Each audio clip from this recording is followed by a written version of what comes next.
మమతా బెనర్జీ అరాచకాలు, తృణమూలాల అరాచకాల గురించి కొన్ని వీడియోస్, కొన్ని మ్యాటర్‌లు వచ్చినప్పుడు బీజేపీ వాళ్ళు కల్పిస్తున్నారేమో, బీజేపీ వాళ్ళు మమతని దించడం కోసం చేసే ప్రాపగాండా, దాన్నేదో అంటారు కదా! WhatsApp university. ఇట్లాంటిది అన్నప్పుడు ఏమో అయితే కాబోసు అనుకున్నటువంటి వాళ్ళు గూడా ఉన్నారు. అది బీజేపీ మీద ద్వేషం ఉన్నోళ్ళు, లేకపోతే తటస్థులం అని చెప్పుకోవాలంటే ఏదో ఒక వైపు ఉండకూడదని ఫీల్ అవ్వడం ఇట్లాంటి దాంతో. బట్ ఆహ్, ఇప్పుడు స్టాలిన్ దిగిపోయాడు. స్టాలిన్ ఎవరన్నా చోరు, చోరు, చోరు అని కేకలేస్తున్నారు రోడ్డు మీదకి పోయినప్పుడు. జగన్ దిగాడు. ఎవరన్నా కేకలేస్తున్నారా అట్లాగా? నిన్ననే కేరళలో విజయన్ దిగిపోయాడు. అతన్ని ఎవరన్నా అట్లా కేకలేస్తున్నారా? కానీ అక్కడ పోనీ పార్టీల కార్యాలయం ఇక్కడంటే పోనీ రాజకీయంగా కొట్టుకోవడం ఇది జరిగింది. అక్కడ అట్లాంటివి ఏమైనా ఉందా? బెంగాల్‌లో బీజేపీ వాళ్ళు గొడవ పడట్లా. జనం ఎళ్లి తృణమూలోళ్ళ మీద గొడవ పడుతున్నారు.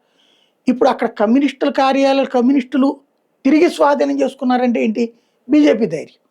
అట్లాగే గ్రామీణ ప్రాంత ప్రజలు ఇంతకాలం తమ దగ్గర పంట పండించుకుంటే కూడా డబ్బులు వసూలు చేసేవాళ్ళట కట్ మనీ అన్నటువంటి పేరుతో. వాళ్ళని చొక్కాలు పట్టుకొని నిలదీస్తున్నారు. అలాగే ఆహ్, ఎయిర్‌పోర్ట్‌లో నిలదీస్తున్నారు. రైల్వే స్టేషన్‌ల ఆక్రమణను నిలదీస్తున్నారు. వరుసపెట్టి పబ్లిక్‌లో రివోల్ట్ బాగా కనబడుతుందక్కడ.